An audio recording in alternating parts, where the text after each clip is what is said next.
Today's episode is brought to you by no one, nothing, no sponsor. I'm just doing this for fun. I mean, if you want to throw some coin my way, maybe I could make you the show's sponsor. Would you like a podcast named after you? Be fun, right? Baseball stadiums and concert venues have big-time sponsors. Think about it. This podcast could be all yours for a very low price, and it would sound like this. You're listening to Podfulness, America's favorite new podcast, sponsored by Your name here. Cool, right? Just think about it. Hello and welcome to another episode of Podfulness. Let's get started. So I want to take you back to high school and think about how when you were an underclassman, you looked up to upperclassmen. So even if you were a sophomore, you still looked up to juniors. They seemed more mature, they seemed cooler, they seemed more athletic, that whole thing. Well, Miles Nelson is only a year older than I am. But back in high school, I used to think he was so cool. He played tennis, he had long hair, he was always tan, he got along with people, he got good grades. And I used to think that he was super smooth. And then later in life, I became much better friends with him. And I realized he's just as goofy as everybody else. He's funny. He's entertaining. He's super smart. I love listening to his takes on life. And he is our guest today. So you are about to meet my longtime friend, one of my best buddies, Miles Nelson. Are you ready? All right, let's get to it. This is very exciting because you are the first guest to be in the Podfulness studios. Nice. Yeah? It's nice, right? Yeah. What do you think of the accommodations? You have some of the coolest stuff, accessories. Yeah. You've accessorized nicely. Have I? And what did you think of the snacks that we had laid out for you? Delicious. Yeah, Thank you. The beverage selection? Wonderful. Right. So, Miles, it's rare for me to actually have a conversation like this with someone I've known for a long time. Yeah. And we're actually really good buddies. Right. That's kind of fun. Right. And I'm looking at you instead of looking at you on a screen. Right. Which is very This different. is pretty nice. For people in the audience who don't know you, which is most of the people in the audience, tell me about yourself. What makes you a unique person? Okay, well, I'm not that unique, but I am a father. I'm a husband. I've got two wonderful kids, a beautiful wife. Grew up in Indianapolis, now make home in Carmel. I love family. So none of these things make me unique. I'm an entrepreneur. Yeah. I've started a number of businesses. Always have been, yep. I was that kid who employed other kids to sell things to other students in school. I had this really big puffy sticker business for a while. Oh my gosh, puffy At stickers. Grandview Elementary School, yeah, I was slinging puffy stickers and cinnamon toothpicks. Do you remember those? Yes, I would make them, but I could never get the balance quite right. I got it right. Oh, you did? Oh, yeah. Did you ever dabble in mint, or did you stick with just cinnamon? Tried and true. Oh, yeah. Cinnamon. How much could you sell those for? I can't remember, but we'd put them in little baggies and we'd sell them for like $4 for whatever. I have not thought about that in so long. I would cut grass and, shovel snow. And I remember I came across this box of notepads. I don't know what it was from. It must have been my dad when he had some side hustle. And I was going door to door throughout the neighborhood selling notepads, scratch pads. Yeah. Oh, just pads that have anything written on them? Right, just pads of paper. I'm sorry, yeah. Pads of paper. I was just knocking on doors with this box under my arm selling notepads, scratch pads. And what was the typical reaction from someone who'd open the door? Like, I've been waiting for this my whole life. Or... Well, let's just say when you're in the door-to-door sales business, not every door is a yes. But you don't care about those guys. You don't care about the no's. You're just looking for that yes. It's very addictive. Yeah, I'm sure. Especially the scratch pad business. Especially when you're 9 years old, Yeah, right. You're selling. So you are up in Carmel, which... Kids needed pairs of shoes even back then. I read that Carmel is the roundabout capital of this country. Correct, yes. And I know that. You're kind enough to bring that up. I know that because I'm on city council in Carmel. and am now running for mayor of Carmel. And Carmel's about 107,000 people, so I'm super excited about that. And But it feels bigger. Does it? Yes, it feels bigger. For those of you that have never been to Carmel, Indiana, it's on the north side of Indianapolis. The downtown has grown tremendously. There's great walkways, lots biking of public paths, spaces, concerts in the summer. The vision has always been to, listen, we understand we're a suburb of a Midwestern city. And when you think of suburbs of Midwestern cities, you think of typical suburban sprawl. Lots of neighborhoods. There's really nowhere to go to. Maybe there's a big mall somewhere. Maybe there's movie theaters, whatever. Nothing really, no reason for people to congregate other than to go to a place. And there's certainly no reason for people to come and visit from other cities other than to visit family or whatever. And so what Carmel has become is a arts capital that's the goal, to turn it into an arts capital. Theater, music, fine music, galleries. Your wife's an artist at one of the galleries. Lots of common areas so that people are kind of forced to spend time with each other. And what I love about that is that, typically in a suburb, you wake up, you have breakfast, you get in your car, you drive to work, you get home, you get in your car again from the parking garage or parking lot, drive home. That's it. And you're not really, other than maybe your neighbors when you see them, and getting the paper or whatever, cooking out in the backyard, you're never seeing anybody. What Carmel has done, it's created like this central and midtown districts where there are a lot of people who now live there. So it's dense. We believe in density. So city-urban density, making that a very livable place, a very workable place, a very entertaining type of place, a place where young families and retirees and young professionals can live, mix, work, play, be entertained all in the same little area. And it's hard to hate people, when you're all standing in line for a beer, or we have a big screen in this area called Midtown. Oftentimes we'll have a Colts game or a Pacers game or just a movie or whatever. And when you're all kind of standing there and your kids are all playing, it doesn't really matter what your skin color is, what your religion is, what your sexual orientation is.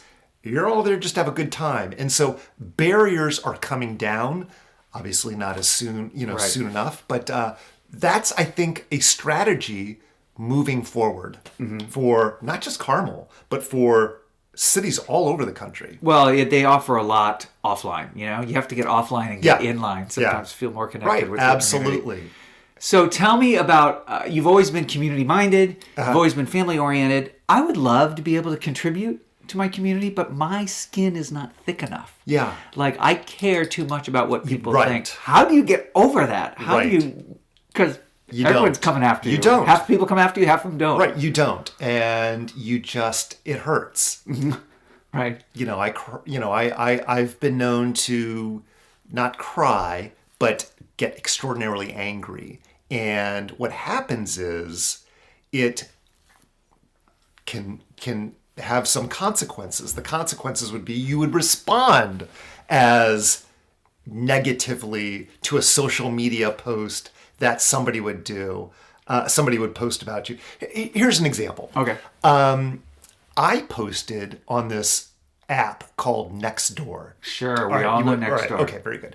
Nextdoor. I posted, hey, I have a mission to plant 10,000 trees in the city of Carmel over the next 10 years. Noble. Who could disagree with that? Oh, to date, I've distributed and planted over 2,700 trees, and I have another 1,000 that are going to be delivered to me for distribution this spring. Who's with me? Who wants to join in this, right? And this guy, let's just call him DC. Okay. DC, for whatever reason, takes issue either with that post or just with me, or the fact that he doesn't like my political leanings. No idea. But this guy trolls me all the time. Every post he's trolling. It doesn't matter what I post. I could say, I love puppies. And he'd be like, of course you love puppies. Who doesn't love puppies? But it's the fact that you eat puppies is the thing that's most disturbing. You just never know. And so I don't have any thicker skin than you, but what I've learned to do is not retaliate. You just let it go and you move on. And so when people say you need to have thick skin, maybe it's just, I can just roll with it just a little bit better than everyone else because I know you're not winning this battle. Yeah, well, no matter what. Trolls run on attention, and the more attention they get, it feels like the louder they get. Yeah. I wonder if there's a business model for trolls. Like you could say, well, for every election cycle, candidates could hire a company just to troll your opponent, and they do. There's got to be. Right? But I wonder if there's a business model for that. Right. Of course, the trolls are out there, and can be horrible. Yeah. You just have to roll with it. Well, I could talk with you a lot longer, obviously, and I'll talk with you offline. But for our listeners, I want to be able to transition to talking about your favorite podcast. Yeah. Okay? Okay. But before we do, we have to take a short break. Podfulness. Are you like me? You wake every morning, stumble out of bed, empty your bladder, and then take a long, hard look in the mirror and wonder, what's with the hair? It's a mess. If only there were a way to make that bird's nest look pretty. Well, look no further than that tiny black comb hidden in the back of your bathroom drawer. It's been around for years. You wonder, why do you even have this comb? I use a hairbrush, haven't touched a comb in decades, but I have one. It's so small and some of the teeth have broken off, but you just can't bring yourself to throw it away because one day you might just need it. So if you don't have a tiny black comb in the back of your bathroom drawer, you're missing out on something special. Pick up your own black, tiny comb at a drugstore near you. And now, back to the show. Miles, you like to listen to Radiolab, correct? Yeah. Radiolab's been around for a long time. Right? Before podcasts started. A lot of people listen. I'm not one of them. I've never listened to Radiolab. Yeah. So please tell me, what is the premise of Radiolab? All right, so Radiolab, it's one of those things that you never know what they're going to be talking about. There's no really kind of pattern that they follow, and so it can be one of many things. But it started in 2008. Right. It's produced by WNYC, which I love. That's kind of like reminds me of my childhood days when I would watch Zoom. Okay. And so you would always hear, NYC, and it would just sound so cool and foreign and exotic and worldly and huge, and I just always wanted to be a part of it. So I'm kind of drawn to that type of experience anyway. So it's just public radio. It's nationally syndicated. It's what's called long form journalism, and it's usually about 30 minutes. So with my ADHD, it fits my schedule perfectly. Right. It has two hosts that they're now former hosts, but I choose because I like these two guys. I feel like I've developed a friendship with them. Mm-hmm. I think they probably feel the same way about me. But Jad Abumrad and Robert Krolwich are the two. Thank you. Are the two guys that kind of started it and did it, and they won lots of awards. And what they focus on is like scientific things, philosophical things, political things, and humanity. And it's that last, right? It's that last piece that I like. I don't pretend that I love all of their stories, because how could I? But there's these specific ones that they just draw me in, and they're these two episodes that I was hoping to share with you. Yeah. So with the show, do you feel better about the world after you listen to it? Not necessarily. Oh, okay. That's not really what they're doing. Is they're taking odd things that you may or may not know about, or you may know something about, but not a lot. And they really break it down, and they tell like the backstory behind it, or why something is being done, or what this new scientific breakthrough is, how we think about things and why we think about things, why people are so mean to each other might be a topic that they dig into. And if they were to dig into that, they would, well, people have always been mean to each other, and it's this way. And they have all these, experts in the field coming on, but they do it in a fun, quirky type of way. And so I think it's the entertainment value. I don't know what the style is called, but like you'll start talking, and then I'm like, oh, and I met this guy named Mark Bernstein, and then suddenly Mark Bernstein's voice comes on and goes, hi, I'm Mark Bernstein. Right. Whatever that Sounds like a lot of production goes into it, right? Yeah. It's highly produced. And you know what? And that's how I like my podcast. I know. I can tell. Yeah, you're never going to listen to this one. Very high bar. For sure. All right, so what were one of some of the episodes that stuck with you? Right. So the first one is what got me hooked. Okay. And it was the first one that I ever heard. And I'm encouraging all of your listeners to listen to this one and the next one, because I think this is just a perfect segue into everything that is Radiolab. And my hope is that,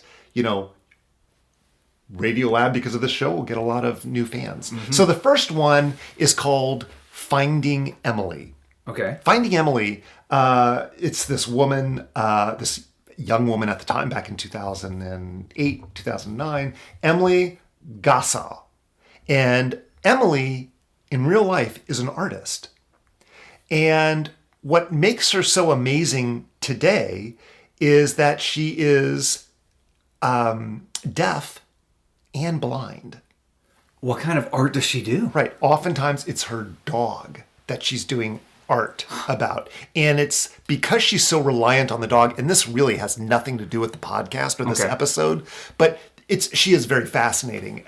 She's in New York, and oftentimes when you see her drawings, and that's what she's doing, drawings like pencil on paper. Yeah. She's drawing herself and her dog. And it kind of like morphs into almost like it's the same person, or that they're switching roles. God forbid this dog should ever die. Right. That's what I keep saying when I see her art. But she's just a lovely, bubbly, artist that you can't help but root for and fall in love with. But this is the story. And this is why it's called Finding Emily. Okay. So Emily had a boyfriend, and his name was Alan Lundgaard. And they'd only been dating for about 8 months. And though she had hearing aids, she still had her sight. Okay. She could still see. She wasn't blind at this point in her life. She became blind. And she's riding her bike and gets into a horrible accident with a semi on her bike. And she Alan is telling the story, her boyfriend, and he's like, I hear about this. I call her mother, and and he's telling his, Emily's mother that, Emily had been in this horrible wreck. She's in the hospital and she's in a coma. And for weeks, she's in this coma. And finally, Emily is showing no progress whatsoever. And so even the staff from the hospital come in and they start asking about, donating, her organs and things like that. It's time to think about that. And then one time her mother touches Emily's arm and Emily flinches.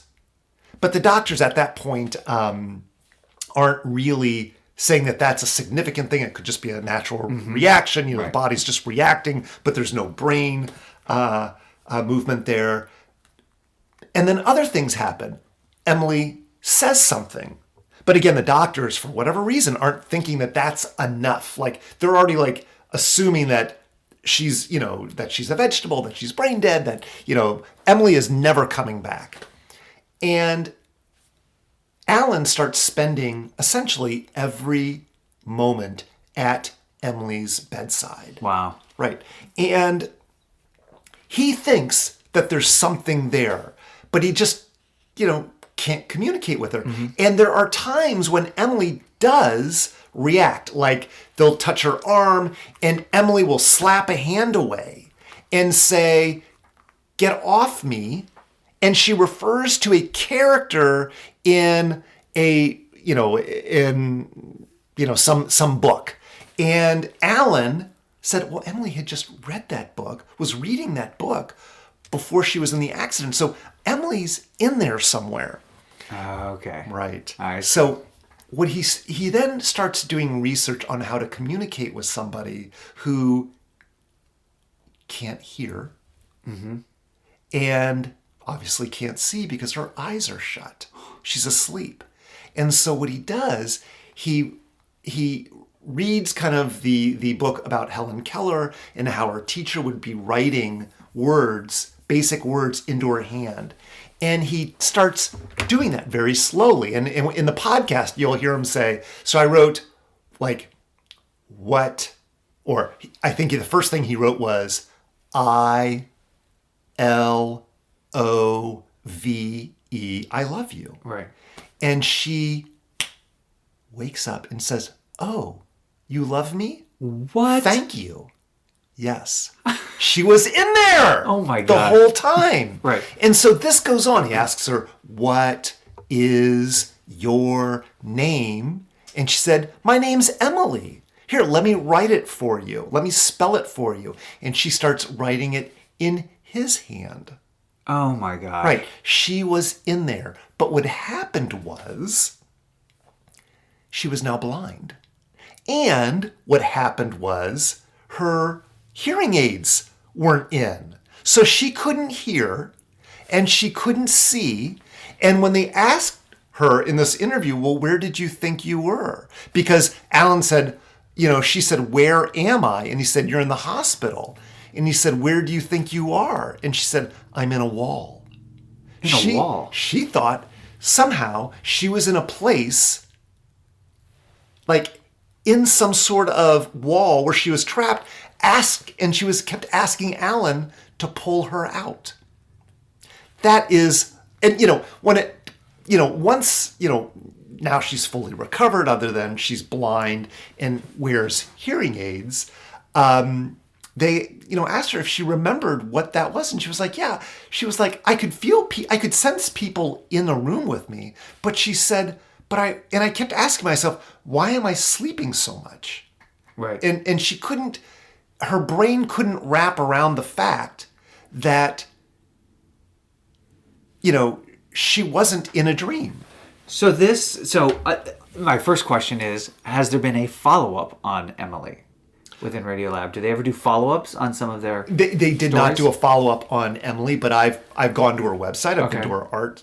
She graduated from NYU Art School. I mean, she's, now this artist. She has gallery shows and doing all these wonderful And things. how do you think Radiolab found her story? Do people submit their stories? People submit stories, I think. Okay. Kind of like TED Talks. Right. And I think that's how that story, I think maybe this Alan Lundgren, Did they get married? they didn't. Oh, No, after all of that? After all that, listen, they were kids. Right. They were kids. And you don't just get married, because you've gone through something like that, traumatic. You also have to live your life. And, Right. Maybe his life moved in one direction, her life moved in another direction. I don't know. So I have a long road trip coming up this week. Yeah. And it sounds like Radiolab can help me get through it. And if you like that one, I've got another one, but I want to save it for another time because I'd love to be able to come back. Okay. I like that.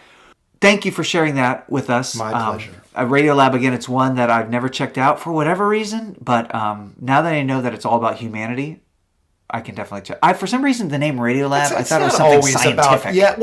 It can be. Okay. It can be, but the stories are all kind of intriguing. And the great thing about podcasts, right? You can kind of rifle through them and choose one that you like. Right. It's like being in a library. Exactly. Well, speaking of choosing one that you like, we are going to play a game right now, Miles. I know you pretty well. Yeah. And so does your spouse. But how well do you know your spouse? Do you think you know her pretty well? I think I know her pretty well. Well, we're going to play a game. It's going to Okay. require concentration. It's going to require focus. The game is called How Well Do You Know Your Spouse? Podfulness. Is there any math? I don't think so. There might be a little math. Question number 2 might involve numbers. Okay? So, Carolina is your spouse. I have asked her 7 questions. And we will now find out how much you know about your wife. For every correct answer, you will receive 7 points. For every incorrect answer, you will receive no points because you didn't get it right. Okay. That makes sense. Yeah. Okay. The object is to score at least 21 points. If you score under or above 21 points, or even 21 on the dot, you receive no prize. Okay. I just don't have any money in the budget right now. So we're just playing for fun. Right. So are you ready? Yes. Okay, so here we go. Question number 1. Yes. I asked Carolina, growing up, what did you want to do or what did you want to be when you became an adult? What was her answer? What did your wife want to be when she was a kid? What did she want to be when she grew up? Wow. Let's see. I think she wanted to be a whole slew of things. That's okay. Yeah. That's okay. Maybe she gave me a whole slew of answers. So what do you think? Okay, well, What did your wife want to be when she grew up? doctor. Doctor. Let me write that down. Doctor. Anything else you want to add to that? We'll just keep it doctor. TV personality. TV personality. All right. I'll write that one down too. We'll see if you're correct in a moment here. Question number 2. What is your mother-in-law's birthday? Day, month, and year. Here we go. The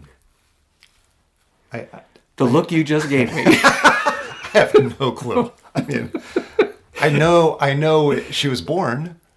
Do you have to take Because she a comes guess? in. I don't have any.